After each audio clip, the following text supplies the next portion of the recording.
할렐루야, 감사합니다. 우리에게 주어진 시간, 이 시간에는 사무엘상 25장, 사무엘상 25장을 둘로 나누겠습니다. 오늘은 내용이 아비가일과 이제 나발에 관한 부분들인데 22절까지 보고 다음 주는 43절까지 내용을 그렇게 보도록 하겠습니다. 자, 사무엘이 오늘 이제 본문에 보면은 이스라엘에 큰 별이 하나가 떨어집니다. 그것은 바로 사무엘입니다. 우리는 사무엘 그러면은 영적 암흑기에 하나님께서 이스라엘을 영적으로 바르게 인도하는 측면에 내려주신 샛별과 같은 인물입니다.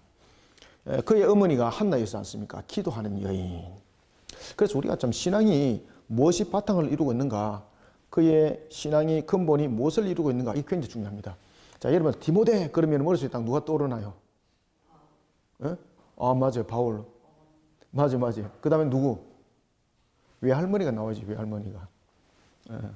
외할머니가 아주 경건한 여인입니다. 그러면서 이제 그 딸과 그 다음에 그 손자를 신앙으로 키워 나왔던 것이죠. 그러니까 이 바탕이 누구로 이루어지고 있는가라는 것이 참 중요한 것 같아요. 그래서 여러분들의 가정이 만약에 내가 불신 가정의 첫 출발이라면은 이런 생각을 반드시 가지셔야 돼. 자, 우리가 이제 창세기 보면은 아브라함의 온 가족들이 불신 가정이잖아, 그죠? 한 사람밖에 반응 안 하네. 그 데라가 지금 우상 숭배자인 거 알죠? 200 몇 살 때, 205살 때 죽습니다.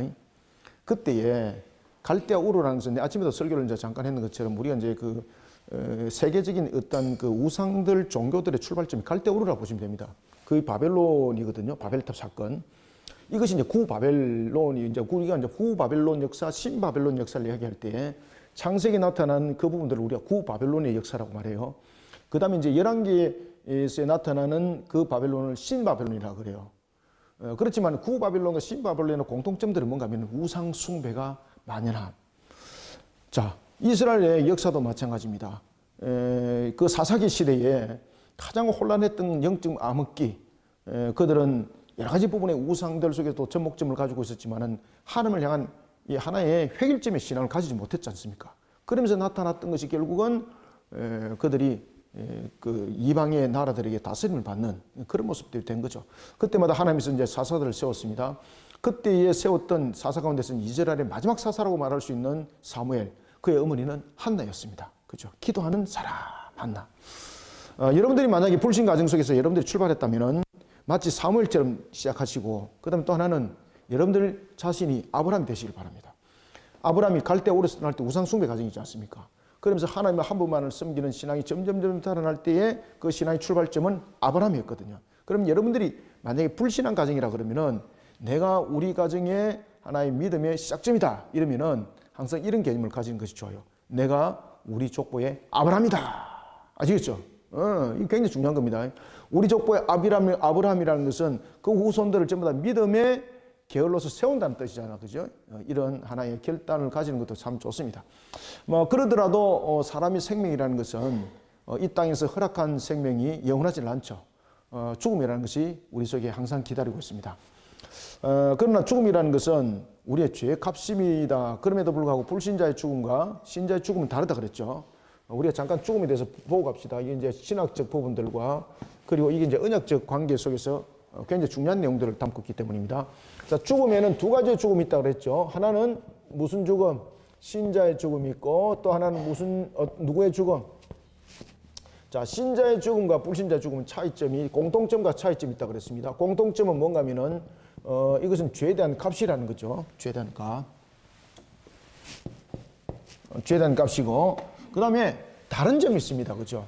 그 다른 점은 뭔가 하면은 신자의 죽음과 불신자의 죽음이 서로 같지 않죠. 신자의 죽음은 값이라는 부분에서는 공동점을 가지고 있었지만은 신자의 죽음은 죄의 단절입니다. 죄의 단절. 더 이상 죄를 짓지 아니하도록 죄를 끌어놓는 것. 그 다음에 불신자의 죽음은 죄의 값으로 죽으면서 이것이 계속해서 나타나고 있는 죽음은 저주의 상태를 말하고 있는 것이거든요. 그러나 이것은 죄의 단절이 아니라 이것은 저주 상태, 저주의 상태에 놓여 있는 것을 말합니다.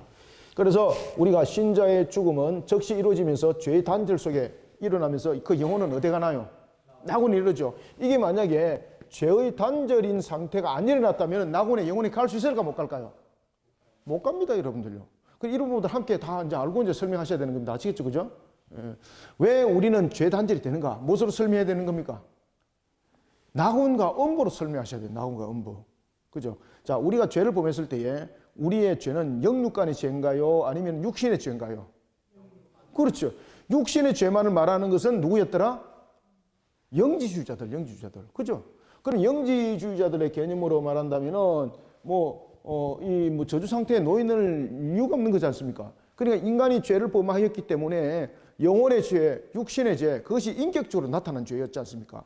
그러면 결국은 죽어도 영혼의 죄는 남아있잖아요.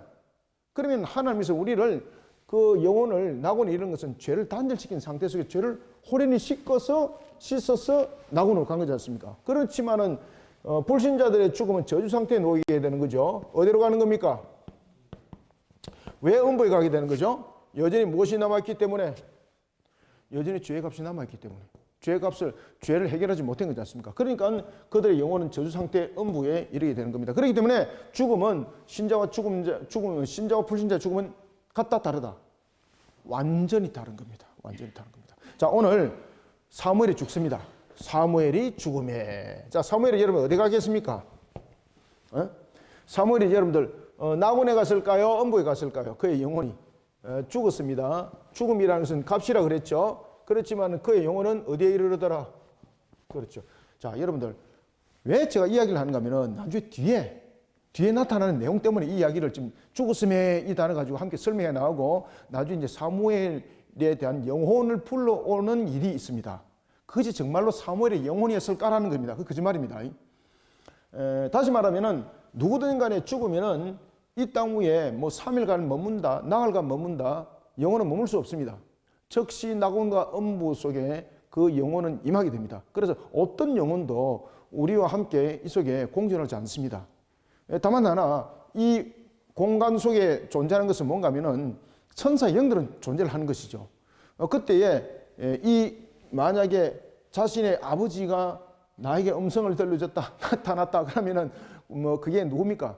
이게 마귀의 부하들인 타락한 천사, 귀신들의 활동입니다. 그게 이런 부분들은 나중에 이제 그 사울이 사무엘을 간절히 만나기를 원하면서 그의 영들을 이제 구하게 되는 부분들이 등장하게 되는 겁니다. 이런 부분들 속에서 우리가 함께 이 내용도 함께 발견하면서 보도록 합시다.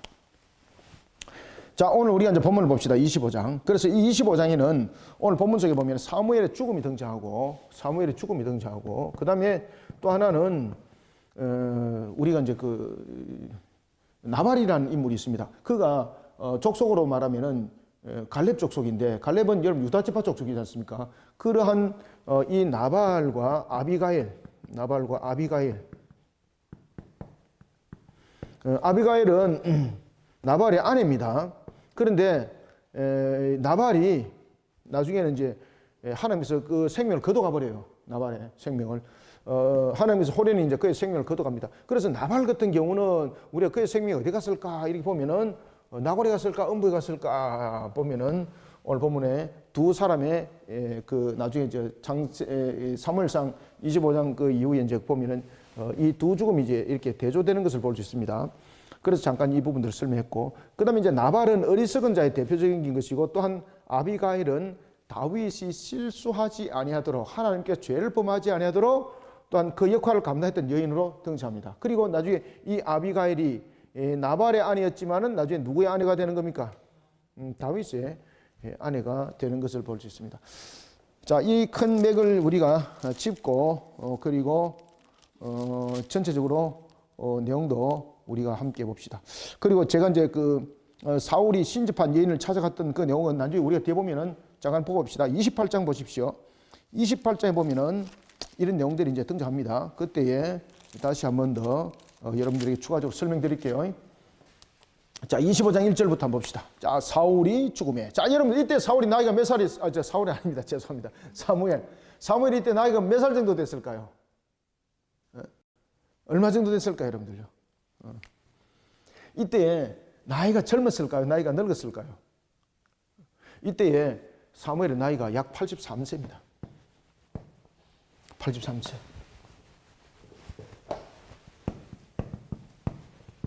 약 83세.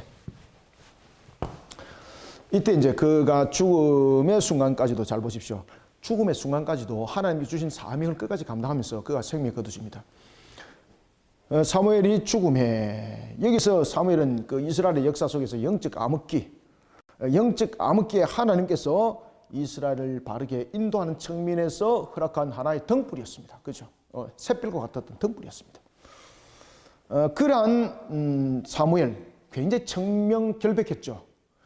물론 이제 자녀들 두 자녀가 물론 자라놓은 과정 속에서 실수함이 있었고 또한 이 두 자녀가 인본주의 속에 빠지는 것도 있었지 않습니까? 그러나 홈리와 비느하스처럼 사무엘은 그 두 자녀를 두지 않죠. 엘리 제사장처럼 말입니다. 엘리 제사장은 두 자녀를 방치 속에 두면서 홈리와 비느하스가 큰 실수를 범하게 되지만은 사무엘은 그의 두 아들의 그런 잘못을 알고 그들을 전부 다 공직 속에서 다 빼버리죠. 결코 세우지 않죠. 이런 속에 그가 자녀들 교육을 또한 통일하면서 회개하면서 바르게 세우는 것을 볼 수 있고, 그리고 또한 그는 자신이 하나의 군사적 측면 그리고 정책 측면에서의 다스릴 수 있는 그 모든 권한을 왕권으로 넘겨주고 그는 선자로서 그리고 제사장으로서의 그 역할들만 감당을 합니다. 그리고 그가 그 이후에 라마를 중심으로 선지 생도를 제일 먼저 세우는 선지 생도의 학교의 출발점이 되었던 것입니다. 그래서 이스라엘 역사 속에서 선지 생도들을 전문적으로 훈련시키고 말씀을 전문적으로 훈련시켰던 출발점은 누구였을까요? 오늘 본문에 등장하는 사무엘입니다. 사무엘. 참 여러분들 사무엘 귀하죠, 그죠? 그래서 여러분들 사무엘과 같이 되시고 아브라함 같이 되시길 바랍니다. 사무엘 같이 되시고 아브라함 같이 되시길 바랍니다. 참 충성된답니다. 충성된자. 하나님 보시기에 참으로 좋았더라.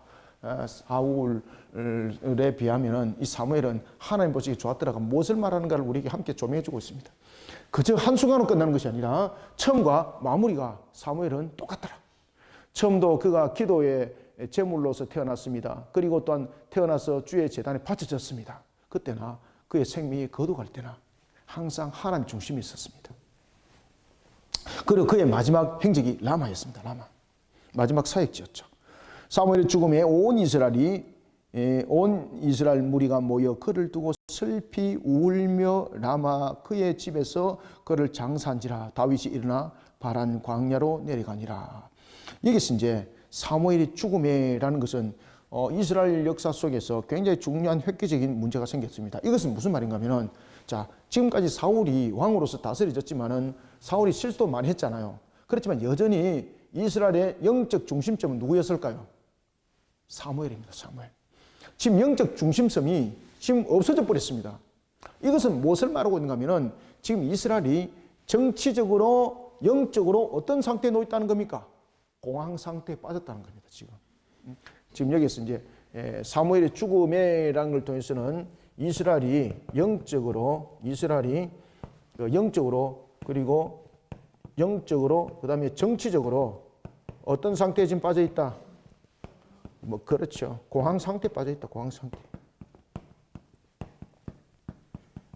상태에 빠져 있습니다. 지금 이야기를 하고 있는 겁니다. 그래서 다윗이 일어나서 바란 광야로 내려갑니다. 왜? 그의 생명을 보존하기 위해서. 그러면서 이제 그 다윗이 이 바란 광야 속에서 또 조직들이 구성이 되어지고 또 활동들을 해나가면서 나름대로 그 에리어를 지켜나갑니다. 그때에 그가 바란 광야 속에서 그가 한 가정들을 지켜나갑니다. 특히 오늘 본문에 보면은 한 가정, 한 사람, 그는 누구였는가 하면은 갈렙이 여러분 잘 아시는 것처럼 헤브론을 점령했죠, 그죠? 그 지역 속에서 자신의 기업을 이어받아서 산업을 이어갔던 나발이라는 사람이었습니다. 그리고 그는 갈렙 족속이다 이렇게 말을 하는데 그 앞에 무슨 말을 하고 있는가 하면 왕구하고 행실이 악하더라. 왕구하고 행실이 악하더라. 자, 2절부터 봅시다. 마온에 한 사람이 있는데 그의 생업이 갈멜에 있었고, 자, 갈멜은 여러분이 잘 아시는 것처럼 이 갈렙은 어딘가 하면은 갈렙이 정복했던 헤브론 주변의 땅을 말하고 있습니다. 갈멜이 있고 심이 부하여 양이 3,000마리요 염소가 1,000마리이므로 그가 갈멜에서 그의 양털을 깎고 있었으니. 자, 여러분들 우리가 이제 대체로 1년에 이 유대인들은 이 목동 생활을 하면서 1년에 한 번씩 이렇게 양털을 깎거든요. 이때가 1년에 가장 큰 축제입니다. 우리가 왜 그저 가을에 우리가 왜 추수절을 맞이하잖아요. 그죠? 그들에 있어서 바로 이 양털을 깎는 것이 최고의 추수의 절기입니다. 그래서 우리로 말하면은 이런 가을 때에 하나의 최고의 잔치가 되는 수확을 거두는 그런 날이 바로 양털을 깎는 날이다. 이렇게 보시면 되겠습니다.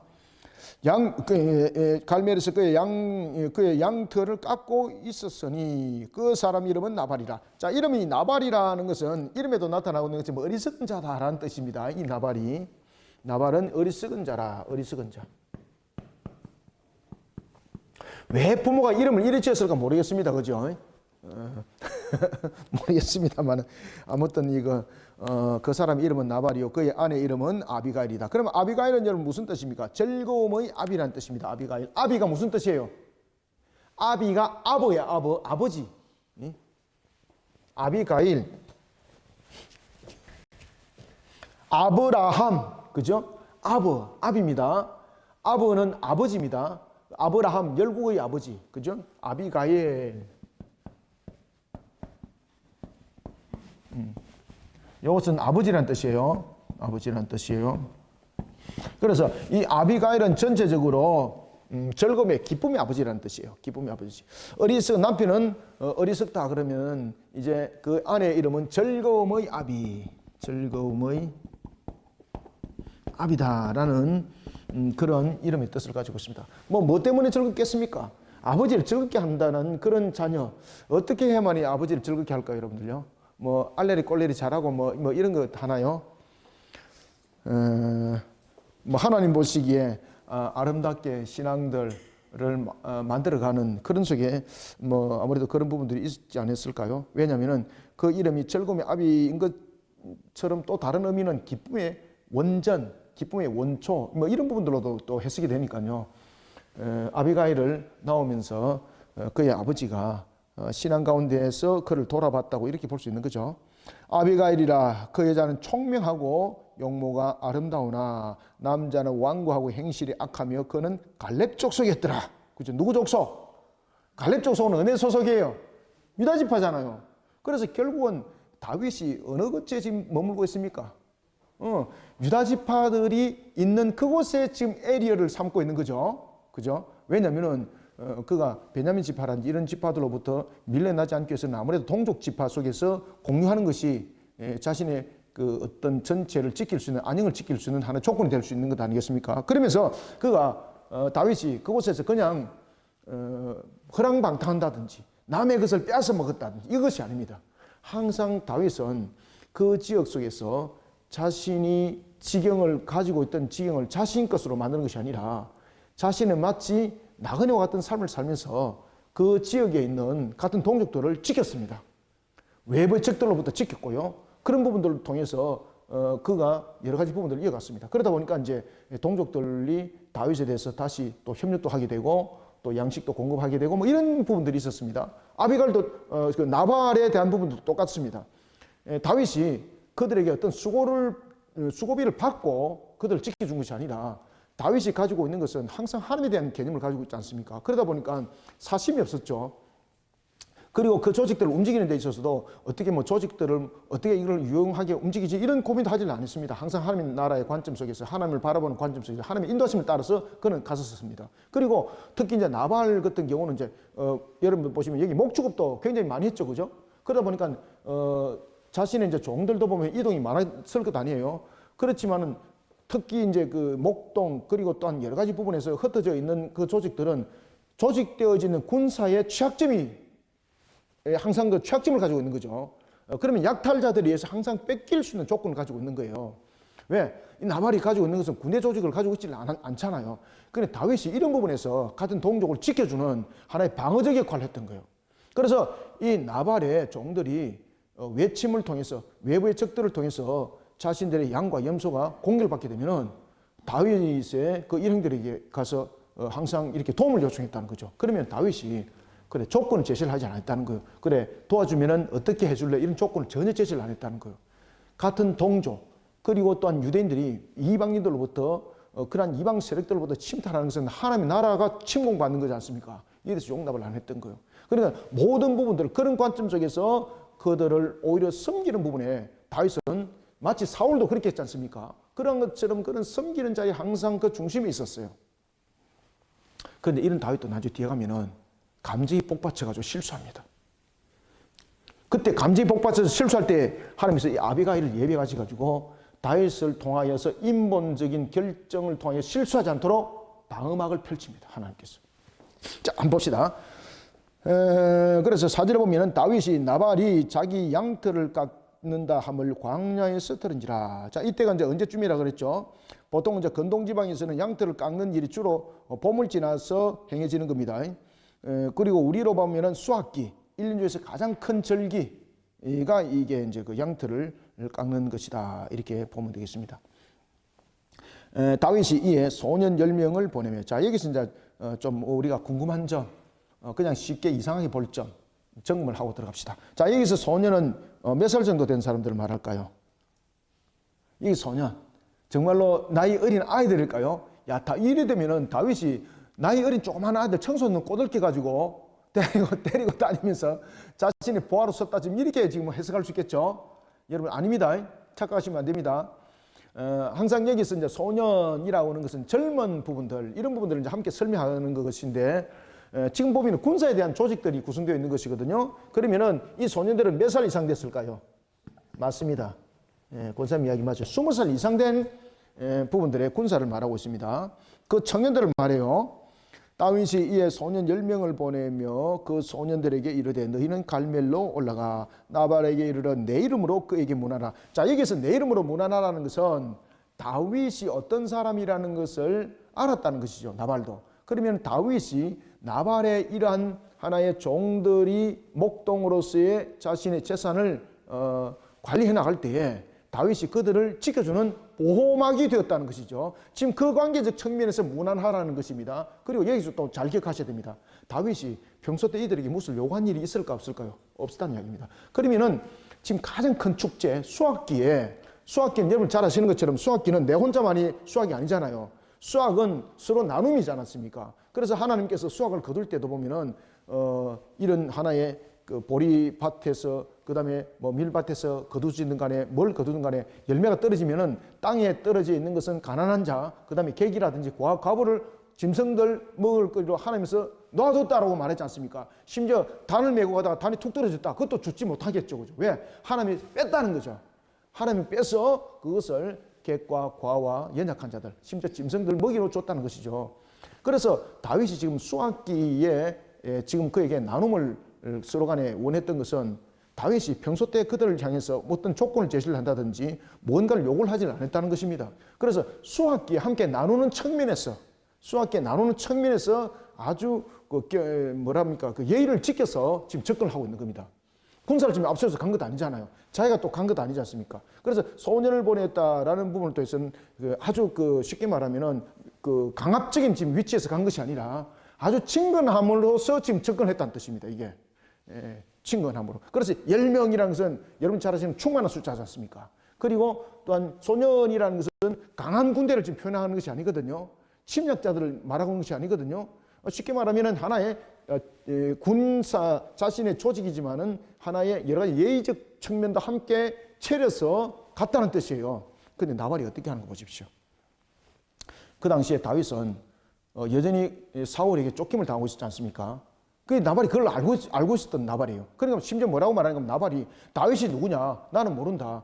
사울로부터 쫓김을 당한 사람들이 쭉 있다 그러던데 그 중에 한 무리인 것 아니냐고 막 이런 식으로 말하면서 비아냥거리기까지 합니다. 아주 자존심 상하게 만들어 버리는 거죠. 여기서 다윗이 뿅 가버립니다. 자, 봅시다. 내 이름으로 문하라는 것은 평소에 서로 알고 있다는 것입니까? 모르고 있다는 것입니까? 평소에 알고 있었다는 것입니다. 6절 그 부하에게 사는 자에게 이르기를 너는 평강하라, 네 집도 평강하라, 네 소유의 모든 것도 평강하라. 자, 여기서 이 히브리인들의 일반적인 히브리인들이 진정으로 서로 간의 인사와 그 다음에 소통을 하는 부분에 대해서 이것이 예의를 차리는 겁니다. 평강하라, 평강하라. 지금 세 번 평강을 이야기했지 않습니까? 그죠? 너는 평강하라, 네 집도 평강하라, 소유도 평강하라. 이게 굉장히 예의를 갖춰서 갔다는 이야기예요. 만약에 이런 부분이 아니고 군사적 힘에 대한 부분들로서 이야기를 했다면 그냥 요구사항으로 갔을 것입니다. 근데 여기서는 요구사항이 아니라 수수에 대한 기쁨을 함께 누리는 측면에서의 나눔이에요. 지금 이해됐죠? 그죠? 7절 네게 양털 깎는 자들이 있다 함을 이제 내가 들었노라. 네 목자들이 우리와 함께 있었으나 우리가 그들을 해하지 아니하였고 그들이 갈멜에 있는 동안에 그들의 것을 하나도 잃지 아니하였나니. 자, 이것은 외부의 침입으로부터 털끝만큼 하나도 해함을 입지 않도록 지켜주실 뿐만 아니라 자신들도 그에 대해서 또한 강제적으로 빼앗아간 일도 없다는 거예요. 8절 네 소년들에게 물으면 그들이 네게 말하리라. 그런즉 내 소년들이 네게 은혜를 얻게 하라. 우리가 좋은 날에 왔은즉 네 손에 있는 대로 네 종들과 네 아들 다윗에게 주기를 원하노라 하였다 하라. 그죠? 최고의 지금 예를 표현하죠. 네 종들과 내 아들 다윗에게. 그죠? 대가를 구하는 것이 아니죠. 지금 하나님께 영광을 돌리는 측면에서 끝까지 이런 부분들을 신앙으로 담아가는 것을 우리가 볼 수가 있어요. 그리고 좋은 날, 여기서 이제 좋은 날은 무엇입니까? 양털을 깎는 날이 좋은 날 아니겠습니까? 그리고 하나님께서 모든 것을 형통하게 하셔서 복을 주어서 모든 것이 풍성하게 지금 일어난 날이죠. 그죠? 추수하는 날, 모든 것을 풍성하게 이루어주시는 그런 복된 날. 그래서 이것을 좋은 날이라고 표현하는 겁니다. 그리고 이 좋은 날이라는 표현을 통해서 또 무엇을 말하고 있습니까? 이 좋은 날을 통해서 하나님께서 말씀하심이 있죠. 그죠? 과와 객과 가부와 함께 어떻게 하라? 나눔을 가지라고 말을 했지 않습니까? 그러니까 이 좋은 날에는 이런 여러 가지 부분들이 좋은 날은 이런 여러 가지 부분들이 함께 포함이 되어 있습니다. 좋은 날에 왔은즉 네 손에 있는 대로 네 종과 네 아들 다윗에게. 그래서 아들 다윗이라 아주 예를 갖추는 거죠. 아들 다윗에게 주기를 원하노라 하더라 하라. 다윗이 소년들이 가서 다윗의 이름으로 이 모든 말을 나발에게 말하기를 마침에. 나발이 이제 뭐라고 말하겠습니까? 나발이 지금 크게 세 가지로 지금 다윗을 모욕합니다. 첫 번째, 다윗이 누구냐? 이새의 아들이 누구냐? 요즘 사울에게 쫓김을 당하고 있다는 종들이 많다는데 그가 아니냐? 뭐 이런 식으로. 와, 세 가지 자존심 상하는 거죠. 다윗이 누구냐? 이 하나만 들어도 정말로 기분이 나쁠 건데, 두 번째는 아버지까지 건드립니다. 이 같은 동족이잖아요. 그죠? 같은 집파잖아요. 참, 이 같은 집파한테 좀 이렇게 밀리고 짓밟히면은 정말로 이거 열받는 거죠. 이 다윗이 여기서요, 이 잘못이 등장합니다. 그래서 여러분들은 누가 존심을 상하게 하더라도 절대 혈기를 앞세우지 마시길 바랍니다. 다윗도 여러분들 그런 실수를 했어요. 그럴 때 이제 아비가일과 같은 사람이 딱 나타나가지고 잠잠하라 이러면 잠잠하시길 바랍니다.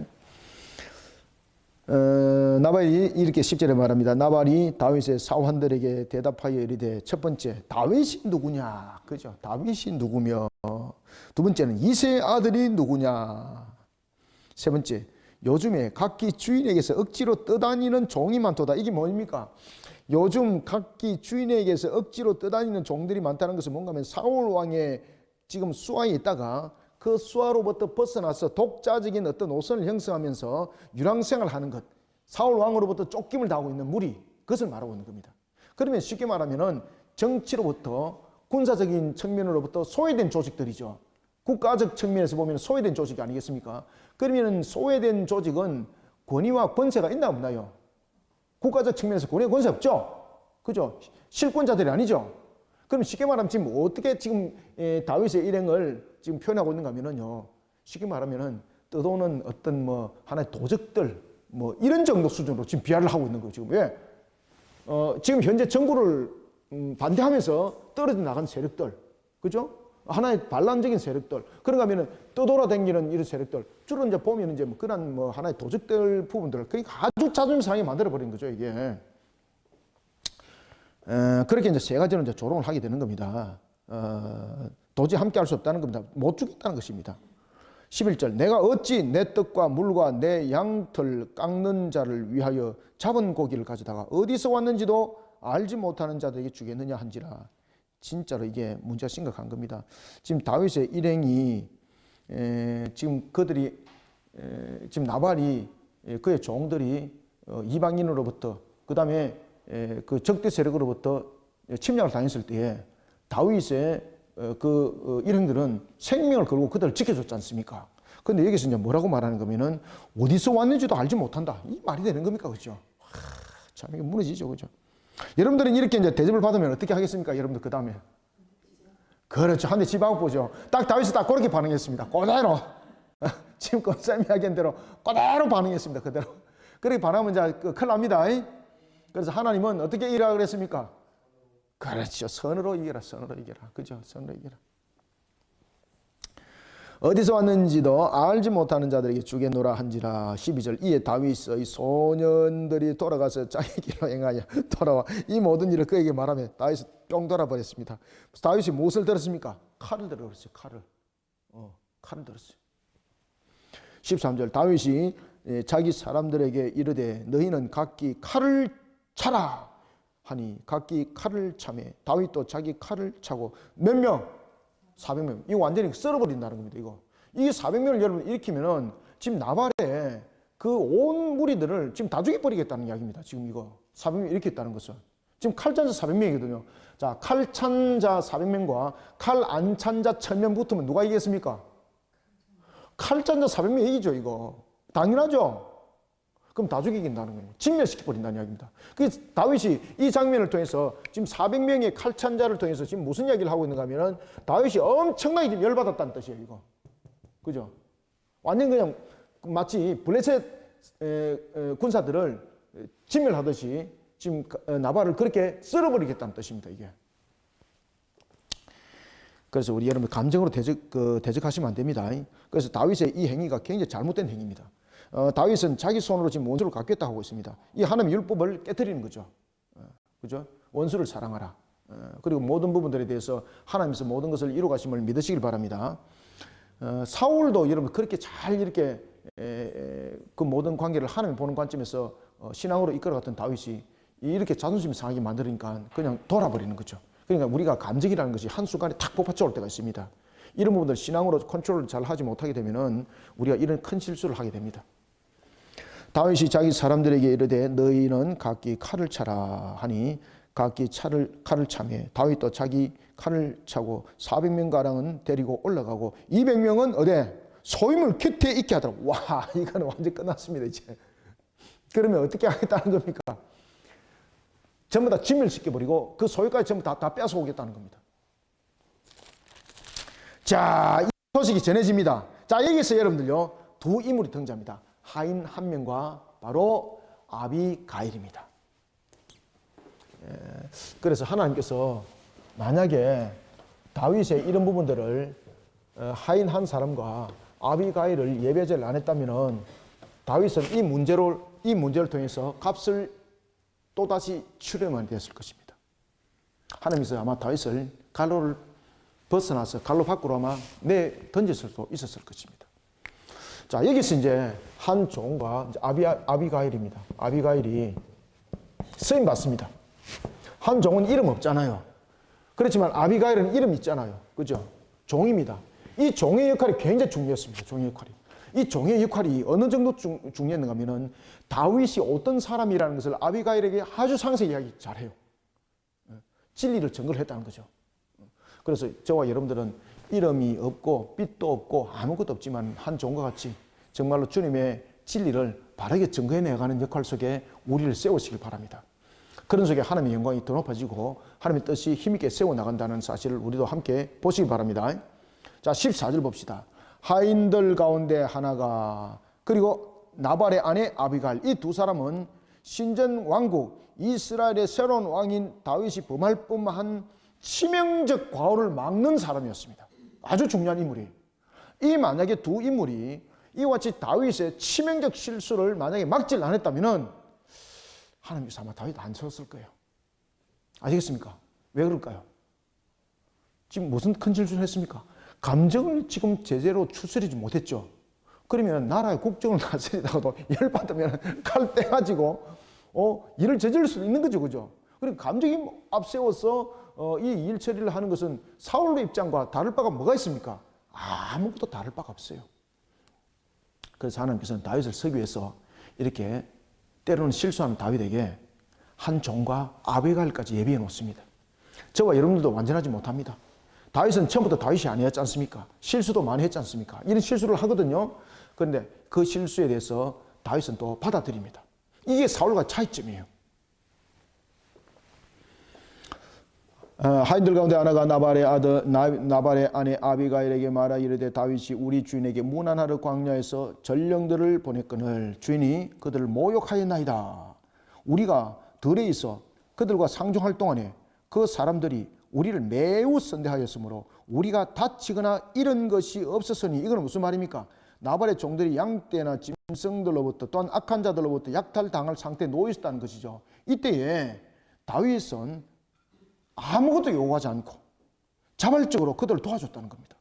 그리고 그들의 도움의 요청에 대해서도 어떤 조건도 제시하지 아니하고 모든 것을 선한 방법으로, 하나님의 방법으로 전부 다 모든 것을 해결했다는 것입니다.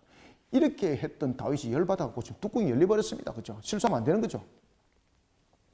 그래서 하나님께서는 한 하인을 일으키고 아비가일을 일으켜서 다윗이 실수를 범하는 것을 막아 나가는 역할들을 또한 하기도 합니다. 우리가 16절 우리가 양을 치는 동안에 그들이 우리와 함께 있어 밤낮 우리에게 담이 되었습니다. 담이 되었습니다. 그런즉 이제 당신은 어떻게 할지를 알아 생각하실지니 이는 다윗이 우리 주인이 온 집을 해하기로 결정하였음이니이다. 주인은 불량한 사람이라 더불어 말할 수 없나이다 하는지라. 이 나발한테 말할 수 없는 거죠. 그죠? 그때 아비가일이 보십시오. 여기서 아비가일은 굉장히 위기에 직면해 있을 때에 상황을 빨리 판단하는 겁니다. 우리가 위기에 직면하면요, 하나님의 신앙 가운데 우리가 세워진 자들은 망설임 없이 우리가 신앙의 결정을 할 때는 망설임 없이 즉시 모든 일들을 추스려 나갈 필요도 있습니다. 아시겠죠? 오늘 우리가 이제 긴급하게 밥을 먹으면서 긴급하게 회의를 했던 것은 오늘 우리가 이제 왜 그 바티스 성경 아카데미에 대한 운영에 대한 부분들을 제가 잠깐 회의 때 이야기하고 지금 이제 추가적으로 결정하기 위해서 잠깐 이제 밥 먹으면서 회의를 잠깐 했었거든요.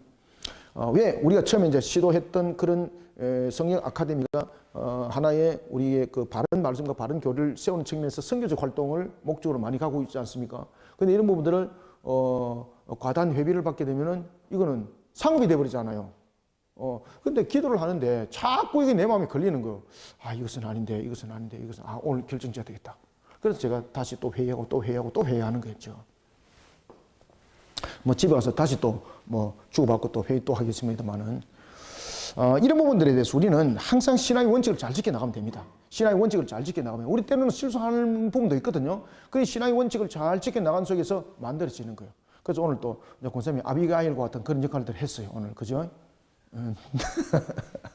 제가 이제 다윗이 돼가지고 제가 이제 엉뚱한 짓을 한 거예요. 제가 예를 들어서 그래서 사모님이 이제 한 종이고 또 아비가일이 돼가지고 이렇게 제가 이제 들어서 그렇구나 해서 제가 결정을 딱 어느 정도 이제 다 내린 것들이 있습니다. 제가 다윗이 된 것을 여러분들 이상하게 생각 마시고 그렇다는 겁니다. 한 예를 들어서 그래서 다윗에 대해서 이야기를 할 때에 아비가일이 급히 움직입니다. 자, 18절 아비가일이 급히 떡 200덩이. 이야, 이거 결정력 대단하죠, 그죠? 급히 떡 200덩이와 포도주 2 가죽 부대와 잡아서 요리한 양 5마리와 볶은 곡식 5세아와 건포도 100송이와 무화과 뭉치 200개를 가져다가 나귀들에게 싣고. 이게 위기에 직면했을 때 망설임 없이 신속하게 대처하는 이 내용들, 나발과 너무나도 다릅니다. 나발은 사실은 인본적 속에서 자신이 가지고 있는 물질을 움켜잡는 일에만 전전긍긍했지만은 지금 아비가일은 전체에 대한 평강을 그는 만들어가고 있습니다. 그래서 여기서 보면은 하나님께서 한 종과 아비가일을 통해서 하나님의 뜻을 세워나가게 되는 거죠.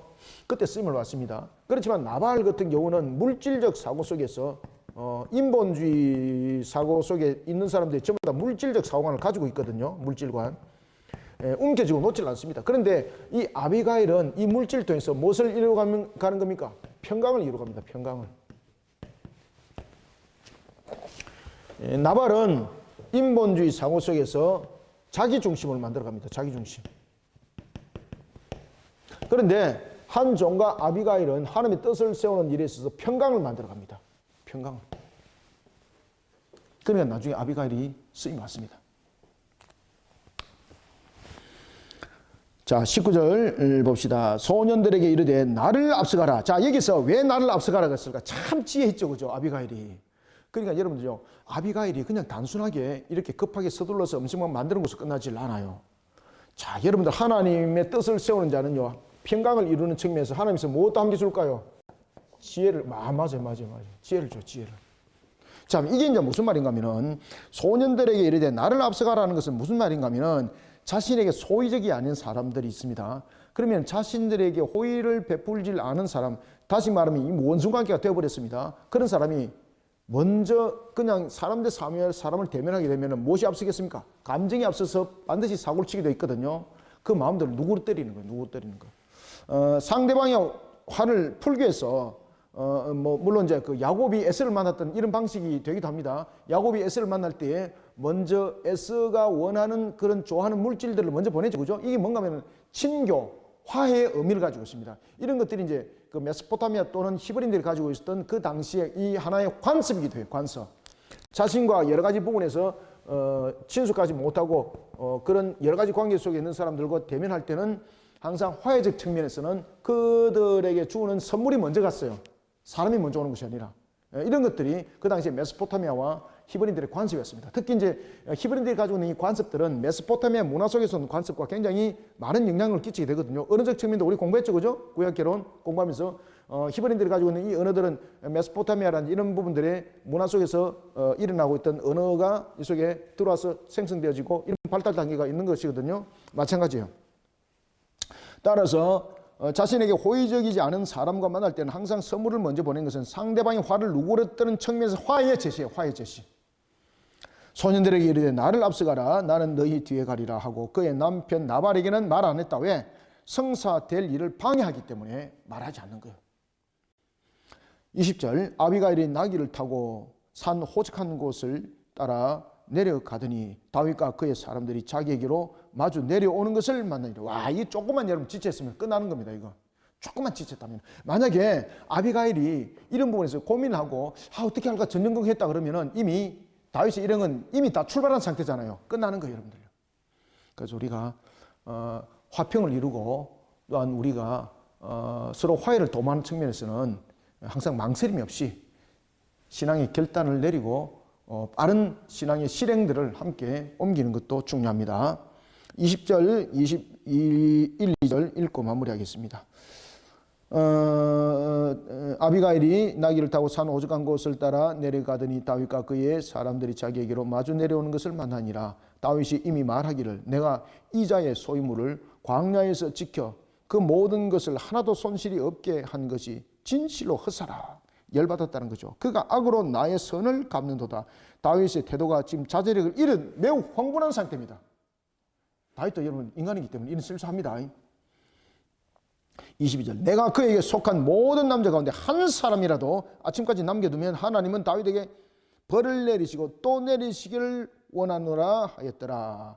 이 말은 당시 다윗의 분노가 얼마나 컸는지를 보여주는 것이고, 한편에서는 다윗이 자신의 감정을 지체하지 못하는 그런 모습 속에 세워졌다는 겁니다. 만약에 이때 하나님께서 아비가일과 한 종을 일으키지 않았다면 다윗 큰 실수했습니다. 그럼 하나님께서 다윗은 이스라엘의 왕으로 세움을 받기가 부적합한 자가 되는 겁니다. 왜냐하면 왕이 가지고 있는 그런 모습 속에 하나님의 나라라는 관점은 이런 개인적인 감정이 앞세워되는 것이 아니라 하나님의 뜻이 앞세워되는 거지 않습니까?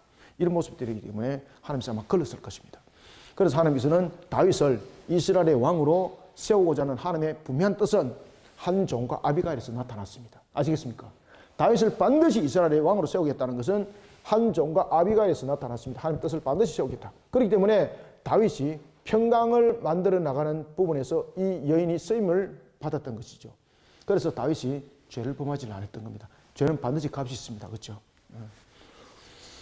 자, 오늘은 우리가 여기까지 하겠습니다. 그리고 다음 주에는 이제 나발에 관한 생명이 이제 거둬지는 사건, 그리고 또한 아비가일이 다윗을 만나는 사건, 이 두 사건들을 통해서 또한 말씀을 전가하도록 하겠습니다. 자, 감사합니다. 수고하셨습니다. 하나님 감사합니다. 주께서 베푸시는 은혜 속에 오늘도 우리에게 귀한 말씀을 주시고, 난 사무엘이 한 시대를 흘러왔다면 이제 새롭게 한 시대를 만들어갈 다윗에게 그것 또한 여러 가지 사람이 가질 수 있는 감정으로 실수를 범할 수 있는 것을 하나님께서는 그 뜻을 이루는 측면에서 한종과 아비가일 통하여 화평을 만들어갔던 것을 봅니다. 우리들의 삶들도 마찬가지인 것 같습니다. 때로는 우리가 실수할 때도 있고 때로는 여러 가지 우리가 신앙의 곁길이 옆걸음을 칠 때도 있습니다. 그때도 주님께서는 우리를 바른 길로 인도하기 위해서 한종과 같이 아비엘과 같은 그러한 하나님의 지혜자를 보내서 우리를 하여금 곁길로 가지 않도록 인도할 줄 믿습니다. 또한 우리에게 주어진 사명사에 우리가 언제든지 이런 곁길로 가는 자가 되지 않도록 항상 하나님의 말씀을 부여잡고 말씀 안에 살아가는 여정을 달려가게 또한 도와주시옵소서. 말씀의 군사가 되게 하여 주시옵고 말씀의 종이 되게 하여 주옵소서. 말씀의 모든 성도들이 되어서 주님의 영광을 드높이는 역사 속에 쓰임받게 하여 주옵소서. 예수님 이름으로 기도드립나이다. 아멘.